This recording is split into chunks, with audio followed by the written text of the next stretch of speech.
नमस्कार, आप देख रहे हैं बहस बिहार की और आपके साथ मैं हूं विवेक। आनंद मोहन की बात हर तरफ हो रही है और आनंद मोहन भी पूछ रहे हैं कि बाकी 27 की कोई बात नहीं करता, रह रहकर मुझ पर ही आते हैं, मुझसे ही सवाल पूछते हैं। लेकिन जब पत्रकारों का समूह उनसे आज फिर बात करने पहुंचा तो उन्होंने हाथ जोड़ लिया कि नहीं, अब कुछ नहीं, अब रिहाई के बाद बात करेंगे किसी भी मुद्दे पर। फिर बीजेपी की टिप्पणी पर सवाल पूछे गए तब उन्होंने हाथ जोड़ लिया, आपको क्यों छोड़ा गया इसलिए। और सबसे बड़ी बात कि जो जैन मैनुअल है उसमें बदलाव करके छोड़ा जा रहा है, एक नई धारा बहाई जा रही है, उस पर भी उन्होंने चुप्पी साध ली। सवाल यह है कि क्या इस वक्त जो आनंद मोहन की रिहाई है वो जातिगत वोट को साधने के लिए रिहाई है? ये सवाल जनमानस में है, आम लोग सवाल पूछ रहे हैं। और एक परिवार ऐसा है जो आहत है इस फैसले से, वो दिवंगत जी कृष्णैया का परिवार, उनकी पत्नी, उनकी बेटी, जिनके चेहरे पर मायूसी है और वो कहीं और यानी कि इससे भी बड़ी अदालत में अपील करने की तैयारी कर रहे हैं। लेकिन आनंद मोहन की तरफ से, उनके परिवार की तरफ से भी ऐसी खबरें आ रही हैं कि भाई हम संवेदना है हमारी और हम उनसे मिलकर बात करेंगे। सवाल इस बात को लेकर है कि अब तक की जो खाई उसे पाटने की कोशिश किसी ने क्यों नहीं की, और जब सुप्रीम सुनवाई की तरफ वो परिवार बढ़ रहा है तो अब जाकर इस बात पर लोग आमादा हैं कि नहीं, अब हम बात करेंगे, संवेदना प्रकट करेंगे। और इससे उलट जो पॉलिटिक्स कहती है कि आखिर क्यों रिहाई, किस भरोसे के लिए रिहाई, और किनके तर्कश में एक जो राजपूत नाम का जो तीर है, क्या उसकी कमी हो गई है, इस वजह से यह रिहाई हो रही है। आज हमारे साथ डिबेट में विनोद शर्मा प्रवक्ता बीजेपी से हैं, नीरज कुमार मुख्य प्रवक्ता जेडीयू से हमारे साथ हैं, एजाज अहमद प्रवक्ता आरजेडी से, देवजानी मित्रा प्रवक्ता आरएलजेपी से। सबका एक साथ बहुत बहुत स्वागत करते हैं। नीरज जी अभी नहीं जुड़े हैं, कुछ देर में जुड़ जाएंगे और नीरज जी अभी जुड़ने की कोशिश ही कर रहे हैं। लेकिन इससे पहले जो वो दुखी परिवार है, दिवंगत डीएम साहब का जो परिवार है, उनकी पत्नी ने क्या कहा है, वो हैदराबाद में ही रहती हैं, उनकी पत्नी ने क्या कहा है ये भी सुनना बेहद जरूरी है। बार बार नहीं, लेकिन इसे सुनकर आप निष्कर्ष पर पहुंच सकते हैं। इनजस्टिस हुआ है हम लोगों को। पहले उसको तो हैंग टू डेथ हुआ था, फिर बाद में लाइफ इम्प्रिजनमेंट है, और उसको फिर उसका अमेंडमेंट करके, रूल का अमेंड करके उसको बाहर लाना और पॉलिटिक्स में उसको इन्वॉल्व करना, वो अच्छा डिसीजन तो नहीं है।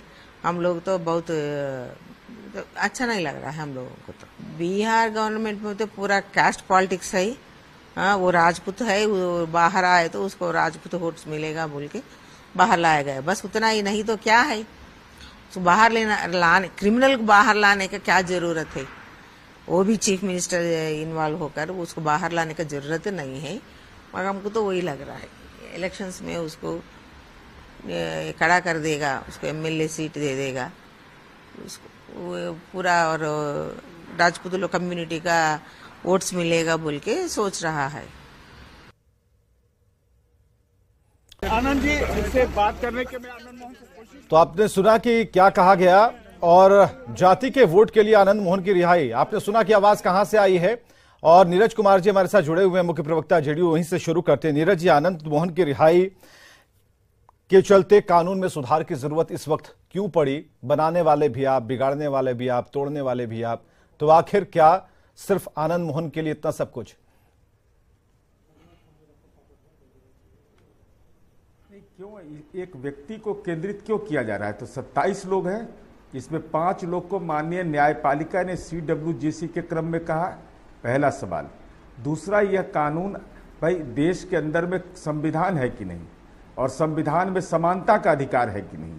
अगर कोई कानून में सुधार हुआ हो तो उसको केवल इस नजरिए से देखना कि एक व्यक्ति के लिए यह कानून में सुधार किया गया, तो देश के अंदर तो उदाहरण है भाई। देश में तमिलनाडु सरकार ने क्या किया, जब देश के पूर्व प्रधानमंत्री के साथ दुखद घटना हुई और कितने 31 वर्ष के बाद उनको रिहा किया, तो कोई सवाल नहीं खड़ा किया। जेसिका लाल हत्याकांड में 23 वर्ष की सजा हुई। भाई परिहार बोर्ड है, और मैं यह जानकारी के लिए दे रहा हूं कि 2022 में केंद्र सरकार ने बाकायदा सर्कुलर जारी किया और यह कहा कि जो भी परिहार बोर्ड हो वह बलात्कार के मामले में नेशनल नेशनल डिजास्टर एक्ट किसी पर लगा हुआ, NSA लगा हुआ हो, एक्सप्लोसिव एक्ट लगा हुआ, ऐसे लोगों को नहीं। और आपने देखा कि गुजरात के अंदर में इस नियम को धत्ता बता करके बिल्किस बानो के मामले में सुप्रीम कोर्ट से जिसको सजा हो गई थी उसको रिहा कर दिया। भाई कानून सम्मत है, कहीं कोई आप क्या क्या बोल रहे हैं लोग। माननीय सुशील मोदी जी का मैं ट्वीट दिखाता हूं। सुशील मोदी जी ने अभी 73 दिन पहले किया, 73 डेज पहले, और वो कहते हैं कि यद्यपि कृष्णैया हत्याकांड में भीड़ को उकसाने या हत्या के अपराध में आनंद मोहन सीधे तौर पर दोषी नहीं थे, फिर भी उन्हें उम्र कैद की सजा हुई। ये बीजेपी के लीडर हैं और अलग अलग बयान है। रूढ़ी जी का अलग बयान, इनका अलग बयान, जनक राम का अलग बयान। तो भाई ये बीजेपी कन्फाइंड रूप से बोले ना कि क्या कहना चाहती है।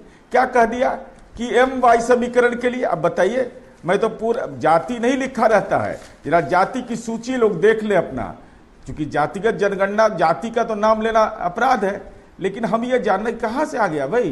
कितने लोग रिहा हुए हैं? 27 लोग विभिन्न जाति के हैं। कह दिया कि अवधेश मंडल हमारे विधायक के पति हैं। बताइए कहां से ले आया भाई, ये कहां से जानकारी ले आया। राजवल्लभ यादव उर्फ बिजली यादव 82 साल का उम्र है, 93 साल का आदमी है, 82 साल का है, 74 साल का है, सजा की अवधि पूरा कर लिया, जो न्यायपालिक जो भी मापदंड है। और इस परिहार बोर्ड में न्यायपालिका के लोग भी रहते हैं। ऐसा नहीं कि जो आरोप नीरज जी, ये पॉलिटिकल नहीं, ये पॉलिटिकल नहीं। एक सवाल है, जो आरोप दिवंगत DM की पत्नी लगा रही हैं, जो बात वो कह रही हैं, उस बात पर, उस सवाल पर आपका क्या कहना है? बिल्कुल, देखिए मैं किसी के परिवार में होगा तो उनके मन के अंदर पीड़ा रहेगी, लेकिन हम केवल यही जानना चाहते हैं कि खास के लिए अलग कानून रहेगा।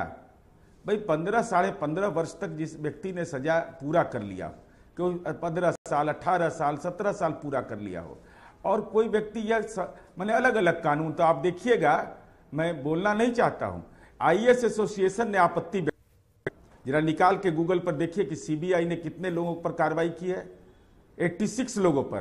तो उसके बारे में नजरिया कब आप दीजिएगा भाई। आप कॉन्स्टिट्यूशन को मानने वाले लोग हैं। आप कॉन्स्टिट्यूशन को अगर समानता का अधिकार है, गरीब आदमी को भी वही अधिकार है, गांव में रहने वाला को, और दूसरे को भी अधिकारी। आम और खास में अंतर था। सवाल तो ये भी है कि कास्ट पॉलिटिक्स के कारण ये सब किया जा रहा है, नहीं है, उनका आरोप तो ये भी हुआ है। अच्छा, कास्ट पॉलिटिक्स में राजपूत कितने हैं इसमें? लेकिन कोई तो एक राजपूत का नेता खड़ा होना चाहिए ना, 4 भूमिहार हैं, उसी की कमी है। तब क्या कहना है इस पर? लेकिन सवाल तो है कि तर्कश में राजपूत तीर है कहां? नहीं, ये जाति के नाम पर हम लोग तो भाई जातिगत जनगणना करा रहे हैं। भारतीय जनता पार्टी जातिगत जनगणना से बिहार में सहमत है, तो त्याग, तपस्या, बलिदान। विनोद शर्मा जी हमारे साथ है। विनोद शर्मा जी जवाब दीजिए। विनोद शर्मा जी, बीजेपी के प्रवक्ता इस वक्त हैं। नीरज जी ने स्पष्ट किया कि सबके लिए अलग अलग क्यों, एक क्यों नहीं, जातिगत कोई बात ही नहीं है, किसी तरह की यहां कोई पॉलिटिक्स नहीं हो रही है। और आपकी पार्टी में आनंद मोहन की रिहाई के मामले में सुर एक क्यों नहीं हो रहे हैं? 4-5 नेताओं का नाम नीरज कुमार ने ले लिया, आप ये अलग अलग सुर क्यों है? ये मतलब कहीं एक जगह बैठकर कुछ किसी एक बात पर नहीं आते क्या आप लोग? विवेक जी, 2-3 हमारे जहन में सवाल हैं सत्ता पक्ष। नहीं, सवाल नहीं, पहले जवाब दीजिए। अगर नीरज जी अगर ये आरोप लगा रहे हैं तो इसका जवाब दीजिए ना। पहले उनकी बोलती बंद करनी है ना। नीरज जी ज्यादा बोल रहे हैं ना, तो बंद कीजिए। नीरज जी ने जो बातें रखी हैं कि 27 पर क्यों नहीं प्रश्न उठ रहा है, तो जवाब तो आप ही को देना है ना भाई। क्यों आनंद मोहन बहाना क्यों है? नहीं? तो आपके नेता तो पहले रिहाई की बात कह रहे थे ना। ठीक है, तो कहां हम बाहर हैं? रिहाई हुआ है तो अब 1.5 साल क्यों रखा जबरन? आनंद मोहन को करना था तो 14 साल में आपको कर देना था। अब 1.5 साल जबरन सड़ाया उनको और सहानुभूति ले रहे हैं। उस समय लालू जी की सरकार थी 94 में, नीतीश जी उनके साथ थे, छोटे भाई, दोनों भाई बड़े साथ। तो आप लोग एक कहां हो पा रहे हैं? आप लोग का बाजा तो अलग अलग बज रहा है ना। गिरिराज सिंह कुछ और कह रहे हैं। नहीं बजा है। देखिए, अपराधियों के पक्ष में कभी भी भाजपा नहीं रही है, इसमें दो राय नहीं है, लेकिन राजनीतिक बंदी थे। तो नीरज कुमार तो उम्र भी बता रहे हैं, फंसे थे। अरे नीरज कुमार तो उम्र भी बता रहे हैं, या 75 साल, 85 साल, 95 साल। विवेक जी, अब तो हाथ में पिस्टल भी आने से इनकार कर देगी भाई। सैकड़ों लोग, उस उम्र के सैकड़ों लोग जेलों में बंद हैं। हाँ। ये कहिए ना बिहार सरकार छोड़ दे। जहानाबाद का जेल ब्रेककांड का माले मांग कर रहा है इनका सहपाठी जो साथी है। नीरज कुमार जी, ठीक है, एक मिनट रुकिए, एक मिनट रुकिए, शर्मा जी रुकिए, शर्मा जी रुकिए, जवाब लीजिए, शर्मा जी रुकिए, शर्मा जी रुकिए, नीरज कुमार जी, शर्मा जी रुकिए, नीरज कुमार जी, हाँ ठीक है, 16 में परिवर्तन। अरे जवाब लीजिए, छोड़िए, हो गया ना, एक सवाल पूछ लिया नीरज कुमार जी। इस साल परिवर्तन करते हैं कि आनंद मोहन की रिहाई के लिए पहल करे नीतीश कुमार।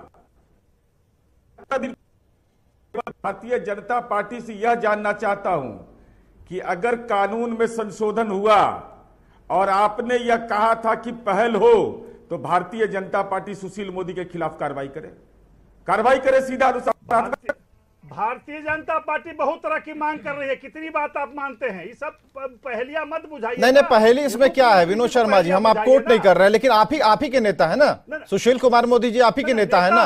देखिए, व्यक्तिगत राय भी हो सकती है, पार्टी की राय है, अपराधियों के। तो हम चला दे, ये ब्रेकिंग न्यूज मार दें, अरे ये ब्रेकिंग न्यूज चला दे कि सुशील कुमार मोदी की आनंद मोहन की रिहाई पर वो जो मांग थी वो उनकी व्यक्तिगत मांग थी।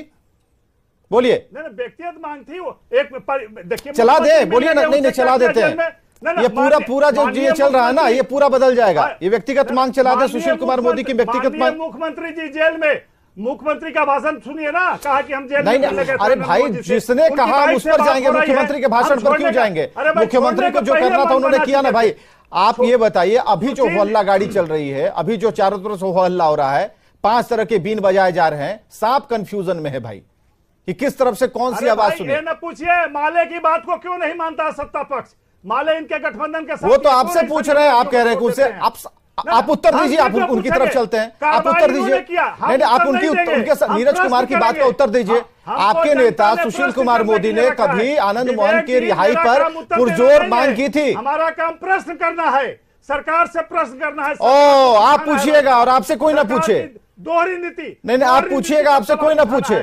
नहीं, कैसे भाई? मुख्यमंत्री ने क्यों निर्णय लिया? फिर वही बात, पहले आप उत्तर दीजिए ना भाई। कोई भी संगीन अपराधी, ठीक है, एक मिनट रुकिए, रुकिए देवजानी मित्रा को आप नहीं दे पाइएगा। विनोद शर्मा जी आप नहीं दे पाई, देवजानी मित्रा जी आप अगर दे पाए तो जवाब देने लायक होगा।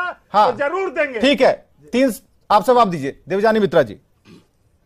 जी, मैंने अभी सुना, मुझे एक बात समझ नहीं आता है। लास्ट टाइम भी जब डिबेट में था, हर बार ये लोग ट्विटर का ही चीजें अगर उठा के ही आपको लाना है, तो ऐसे बहुत सारे हमारे पास भी एविडेंस है जिससे ये साबित करते कि हम लोग एक ऐसे राज्य में हैं जहाँ पे सीएम हर 2.5 साल में अपनी पार्टी बदल लेती है। तो भाई अभी जो भी आपके व्यक्ति विशेष के लिए कानून में बदलाव हुआ है, वो कानून में बदलाव डेफिनेटली इलेक्शन से पहले हुआ है जाति विशेष के लिए। लेकिन उस पे हम क्वेश्चन इसलिए नहीं करेंगे कि उनके पीछे, क्योंकि यहाँ पे Anand Mohan ji as used as a scapegoat, उनको बलि का बकरा बना के जो 27 नहीं 26 लोग, क्योंकि एक लोगों की और रिहाई हुई है अनफॉर्चुनेटली, वो बक्सर जेल में 1 साल पहले उनकी मौत हो चुकी है। नहीं, मैं कोई गिरिराज सिंह वाली लाइन नहीं बोल रही, ये मेरी खुद की लाइन है। और मैं आपको बता दूं, एक जो आपकी कैदी जिनको छोड़ा गया उनकी मौत हो चुकी है। मुझे समझ नहीं आता कि मृतक को आप कैसे रिलीज कर सकते हैं। तो भाई ये आनन फानन में किसी और को रिलीज करने के चक्कर में इन्होंने मृतक को भी रिलीज कर दिया। ठीक है, उस चैप्टर पर पूछ लें। ठीक है, आपने ये बताया, ये खबर चली भी है, इस खबर पर हम नीरज जी से पूछ लेंगे। हाँ। बक्सर जेल में बिल्कुल। तो भाई ये, और दूसरे हर एक जाति से आप एक एक करके जो जिन लोगों को रिलीज किया वो कोई फ्रीडम फाइटर नहीं है, सॉरी टू से, दे ऑल आर कन्विक्टेड। तो उतना उनको ग्लोरीफाई करने की जरूरत नहीं। सवाल क्या है आपसे? महागठबंधन की अनहोली, यस, मैं सवाल मेरा यही है। हाँ। अनहोली महागठबंधन की सरकार इतनी कमजोर पड़ गई, इतनी डर गई कि महाजंगल राज का आगाज आप लोग श्री नरेंद्र मोदी के खिलाफ करने के लिए मजबूर हो गए। लेकिन सॉरी टू से, ये आपका हार्ड लक है हमारे ऑनरेबल सीएम के लिए कि आपको इन एडवांस में आपको बोलना चाहती हूँ, 2024 में कोई पीएमशिप की कुर्सी खाली नहीं है। जवाब मुझे बस इतना दे दीजिए, अगर आपको कानून में बदलाव भी करना था तो 4 लाख दलितों के लिए अपने कानून में बदलाव नहीं किया। क्यों नहीं किया? महिलाओं के लिए अपने कानून में आज तक बदलाव क्यों नहीं किया? सबका जवाब जो महिला की आधी आबादी की बात आप करते हैं। रुकिए, हम देख रहे हैं नीरज जी पन्ना पलट रहे। नीरज जी जवाब दीजिए इनका। हाँ, तो मैं भी हाँ, ठीक है। नहीं, पहले तो मैं यह जानना चाहता हूं आपके माध्यम से कि माननीय उच्च न्यायालय का, फिर लिख ले लो ज्यादा अच्छा रहेगा, CWJC नोट कर लेंगे तो ज्यादा अच्छा रहेगा, कि माननीय उच्च न्यायालय का फैसला CWJC के आलोक में 5 लोगों की रिहाई हुई। साफ साफ बताए एनडीए के लोग, क्या न्यायालय का फैसला नहीं मानना चाहिए? दूसरा, क्या केंद्र सरकार ने परिहार बोर्ड बनाने का राज्य सरकार को अधिकार दिया है? अधिकार दिया है? अधिकार अगर दिया है तो क्या उस क्राइटेरिया से बाहर राज्य सरकार ने किसी के परिहार बोर्ड ने? अरे बोलने तो दीजिए। रुकिए देवजानी मित्रा, रुकिए। आप सवाल नोट कीजिए ना देवजानी मित्रा, आप सवाल नोट कीजिए। हाँ, अब देखिए दिक्कत क्या होता है ना, दिक्कत होता है, आपको सवाल उठाना चाहिए था परिहार बोर्ड पर, उसमें विसंगति है तब उठाते। आप यह सवाल उठाते कि गुजरात मॉडल तो आपने परिहार बोर्ड में नहीं बना दिया। आप यह पूछते कि सेंट्रल गवर्नमेंट का जो गाइडलाइन है उस गाइडलाइन का उल्लंघन तो नहीं हुआ है। आप सवाल यह पूछते कि CWJC के तहत जो भी न्यायालय ने फैसला दिया छोड़ने का, क्या उसका अनुपालन करना आपको मालूम है? आपको मालूम है कि परिहार बोर्ड में जुडिशरी के लोग रहते? ये तो न्यायालय की अवमानना कर रहे हैं लोग। जो लोग ये बोल रहे हैं, तो 5 लोगों का मैं बता रहा हूं, CWJC, या लिख ले लोग, CWJC है खिलावन यादव, अलाउद्दीन अंसारी, हलीम अंसारी, अक्षर अंसारी, मोहम्मद खुदबुद्दीन नहीं, ये सब लोग में, आप मोहम्मद खुदबुद्दीन में, सिकंदर महतो में, अवधेश मंडल में माननीय उच्च न्यायालय का फैसला है। तो क्या उच्च न्यायालय का फैसला नहीं मानना चाहिए? भाई ये क्या है मतलब? और मैं बता रहा हूं, जो ये ठीक है जो वो बोल रही थी वह सही है कि एक जिनके बारे में बोल रही थी उनकी मौत हो गई है, इससे कोई इनकार नहीं। यह विसंगति हम इसको सार्वजनिक रूप से स्वीकार कर रहे हैं, क्योंकि मैंने भी तुरंत इस पर किया। लेकिन आप हमको बताइए तो क्या आरोप लगा दिया? 75 साल का आदमी 82 साल का आदमी बूथ लूटने जाएगा? राजबल्लभ यादव जो इतने बड़े रेप, नहीं इसमें नहीं जाएंगे। नहीं यह भी कहा गया राजबल्लभ यादव के बारे में बात की। अरे भाई आपको जानकारी नहीं है, वो राजबल्लभ यादव नहीं है। सारी चीजों, अरे भैया यही दिक्कत यही है। रुकिए राजबल्लभ यादव जी के बारे में बात क्यों नहीं कर रहे? विवेक जी मुझ पर आप मैं बोल रहा हूँ सुनिए, राजबल्लभ यादव के बारे में ठीक है, हो गया देवजानी मित्रा जी, राजबल्लभ का जिक्र किया। देखिए हम चाहते हैं कि शांति से बहस हो। ठीक है, हाँ आपने सवाल पूछा ना, जवाब सुनिए। मैंने राजबल्लभ यादव उर्फ बिजली यादव, उम्र 82 वर्ष, वह नहीं है जो नवादा का आप खोज रहे हैं। दिक्कत है कि जानकारी ले लीजिए। अगर हम गलत बोल रहे हैं तो आप पर मानहानि का केस कर लीजिए। जानकारी कैसे होगी? अरे हम ऑन रिकॉर्ड बोल रहे हैं। इलेक्शन से पहले अगर आप लोग इलेक्शन से पहले कानून बदलेंगे तो हमें जानकारी नहीं होगी ना। जानकारी आपको देना है। क्या ऑनरेबल सीएम साहब सबके पूछ के वही राजबल्लभ यादव है? बदलाव किए थे? पूछिए इनसे। मुझे एक बात पूछिए कि क्या नवादा के पूर्व विधायक राजबल्लभ यादव है वो? हाँ नाम में पूछिए। क्या अवधेश मंडल बीमा मंडल के पति हैं? हाँ नाम में पूछिए। ये गलत बयानी नहीं करना चाहिए। अरे जानकारी आप यहाँ ठीक है, हमारे साथ एजाज अहमद भी है। नीरज जी 1 मिनट। नहीं आपसे बहस देवजानी जी क्यों कर रहे हैं? ठीक है देवजानी जी, हम ऐसा मौका नहीं देंगे जिसपे ज्यादा चिल्ली हो। ठीक है एजाज अहमद साहब, ये आनंद मोहन की रिहाई पर सवाल है भाई कि जाति के लिए, और ये सवाल हमारे नहीं है, ये सवाल दिवंगत डीएम साहब की पत्नी के हैं। उन्हें ऐसा लगता है, और हम अंत में चलते चलते जरूर पूछना चाहते हैं, क्योंकि आप सरकार में शामिल पार्टी हैं, बड़े नंबर से आपके पास, उस परिवार का भी ख्याल रखना आप ही का काम है। हमें जरा बताइए, ये जो आरोप हैं इसे कैसे आप ले रहे हैं? देखिए, सबसे बड़ी बात यह है कि भारतीय जनता पार्टी के नेता और पूर्व उप मुख्यमंत्री सुशील मोदी जी 12 फरवरी को जाते हैं, गले मिलते हैं। गले मिलने के बाद ट्वीट करते हैं। ट्वीट में उन्होंने क्या लिखा है? उन्होंने लिखा, आनंद मोहन जब 14 साल से अधिक की सजा काट चुके हैं और बंदी के रूप में उनका आचरण भी अच्छा रहा है, उन्हें रियायत देकर रिहा करने के कानूनी विकल्पों पर सहानुभूति पूर्वक विचार किया जाना चाहिए। राजीव हत्याकांड के दोषी बरी हो सकते हैं, तो आनंद मोहन क्यों नहीं?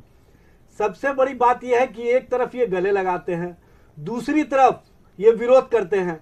अगर विरोध करना था तो गले क्यों लगाए, और गले लगाना था तो विरोध क्यों किए? ये राजनीतिक विरोधाभास जो भारतीय जनता पार्टी की है, और खास तौर से जो सुशील मोदी की है, ये स्पष्ट रूप से भारतीय जनता पार्टी के चाल चरित्र चेहरा को स्पष्ट करता है कि इनकी क्या सोच है। ठीक है, और यही सवाल, यही चाल चरित्र चेहरा वाला जो सवाल है, यही चाल चरित्र चेहरा वाला जो सवाल है, दिवंगत डीएम की पत्नी भी पूछ रही है, उनके सवाल का क्या जवाब है आपके पास? सुन लिया जाए ना विवेक जी, सुन लिया जाए। जिस तरह से 15 अगस्त 2022 को माननीय प्रधानमंत्री जी ने 1 मिनट का वक्त है, आपको कंक्लूड करना है। आप मुझे बस इतना बताइए, दिवंगत डीएम की पत्नी का जो आरोप है, चरित्र का बाद वो पार्टी ना करे जो ऑलरेडी गुजरातियों के बारे में इतने खराब बोलते हैं। चरित्र निर्माण की बात इनके मुंह से नहीं सुनना है विवेक जी। आप जवाब नहीं दे रहे हैं। आज दिवंगत जी कृष्णैया की पत्नी अगर इस प्रोग्राम को देख रही होंगी तो नहीं, ये सुनना चाहती है ना आपसे, मुख्यमंत्री कौन थे, मुख्यमंत्री कौन थे जब ये कांड हुआ था? अरे मुख्यमंत्री कौन थे एजाज साहब, उन्हें जवाब चाहिए, हमें जवाब नहीं चाहिए। आज उन्हीं के सवालों पर ये डिबेट हमने रखा है। कभी गुजराती के ऊपर, कभी किसी के ऊपर आप लोग टिप्पणियां करते हैं। आपके डेप्यूटी सीएम, हमारे राज्य के डेप्यूटी सीएम गुजराती के बारे में बात करते हैं। उस समय क्यों इस तरह की बातें की है? उस समय तो इस तरह की बातें हो भी नहीं रही। ये कहीं ना कहीं भारतीय जनता पार्टी के दीवाने पर सोच है। भारतीय जनता पार्टी का राजनीतिकरण जो किया जा रहा है, ये आप इसमें बीजेपी को ऐसे क्यों लपेट रहे हैं? अरे उनकी मन की बात थी, दिवंगत डीएम साहब की पत्नी की बात थी, उन्होंने अपनी बात रखी, सवाल वो पूछ रही हैं, आपको उत्तर देना चाहिए। वो तो ये भी पूछ रही हैं कि क्या हो रहा है। बहुत बहुत शुक्रिया। आज की डिबेट को यही खत्म करते हैं, समय की कमी है और डिबेट आपने देखा। सरकार के पास जो तर्क है अपना, सरकार अपने तर्क पर मजबूती के साथ पूरे दस्तावेजों के साथ खड़ी है। सरकार उस जेल मैनुअल को क्यों बदला गया, कैसे बदला गया, किसने अधिकार दिया, ये सारी बातों को नीरज कुमार ने क्लियर किया यहां पर। लेकिन सवाल बीजेपी पर है कि आप एक हो जाएं, एक मत हो जाएं, इस बिंदु पर एक तरह का बयान दें। इसमें गिरिराज सिंह ने जो कहा था वो बयान सबकी जुबान से सुनने को मिल रहा है, लेकिन बीजेपी के कई ऐसे नेता हैं जो अलग अलग बयान इस पर दे रहे हैं और यही कहीं ना कहीं इस मजबूती के साथ उठते हुए मुद्दे को कमजोर कर रहा है बीजेपी के लिए। बहुत बहुत शुक्रिया।